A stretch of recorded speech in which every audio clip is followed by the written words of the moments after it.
যারা অ্যাংজাইটি বা ডিপ্রেশনে ভুগছেন আজকে তাদের ডিপ্রেশন দূর করার জন্য খুব ছোট্ট একটা টিপস দিব। জাস্ট 4টা হরমোনের কথা বলবো, যে 4টা হরমোন শুধুমাত্র এক্সারসাইজ করলে খুব ভালো সিক্রেশন হয় এবং আপনাদের অ্যাংজাইটি এবং ডিপ্রেশনকে অনেকাংশে দূর করতে পারে। তাই ডিপ্রেশনের এই ভাবটা কাটাতে অবশ্যই নিয়মিত ব্যায়াম করবেন এবং খেয়াল রাখবেন যে এই হরমোনগুলো সিক্রেশন যখন ঠিক হয়ে যাবে আপনি এই ডিপ্রেশন থেকে মুক্তি পাবেন।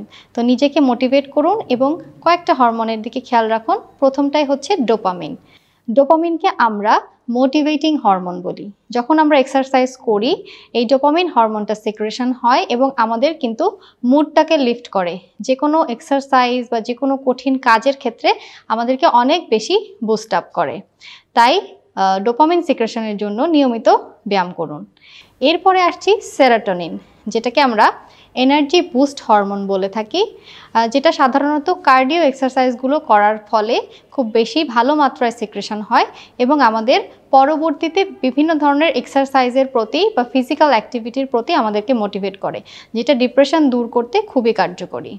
এরপরে আসছি এন্ডরফিন হরমোন, যেটাকে আমরা ফিল গুড হরমোন বলে থাকি এবং এই হরমোনটা আমাদের ক্ষুধা, ঘুম এবং ক্লান্তিকে নিয়ন্ত্রণ করে।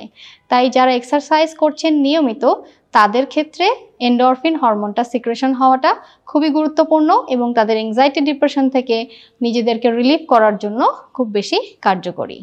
এবং last but not the least আর একটা হরমোন আছে যেটাকে আমরা এপিনেফ্রিন হরমোন বলি, যেটা আসলে আমাদের বডিতে নানানভাবে কাজ করে, তবে স্পেশালি কাজ করে হচ্ছে আমাদের মুড লিফট করার জন্য এবং আমাদের এনার্জি বুস্ট করার জন্য। যে এক্সারসাইজগুলো আপনি করবেন, বিশেষ করে cardio exercise, running, cycling, swimming, এই ধরনের এক্সারসাইজগুলো করলে এপিনেফ্রিন হরমোনটা খুব ভালো মাত্রায় সিক্রেশন হয় এবং ডিপ্রেশন, অ্যাংজাইটি থেকে অনেকাংশেই দূর করে। এবং ওভারঅল আপনি যেটা করতে পারেন, সব ধরনের কার্ডিও এক্সারসাইজের পাশাপাশি একটু মেডিটেশন করবেন, যেটা আপনার অ্যাংজাইটি ডিপ্রেশনকে দূর করতে সাহায্য করবে। আশা করছি যারা এই ধরনের সমস্যায় ভুগছেন এক্সারসাইজ শুরু করার পরে আপনাদের অনেকটাই ইমপ্রুভমেন্ট হবে এবং ইমপ্রুভমেন্টগুলো আমাদের সাথে অবশ্যই শেয়ার করতে ভুলবেন না।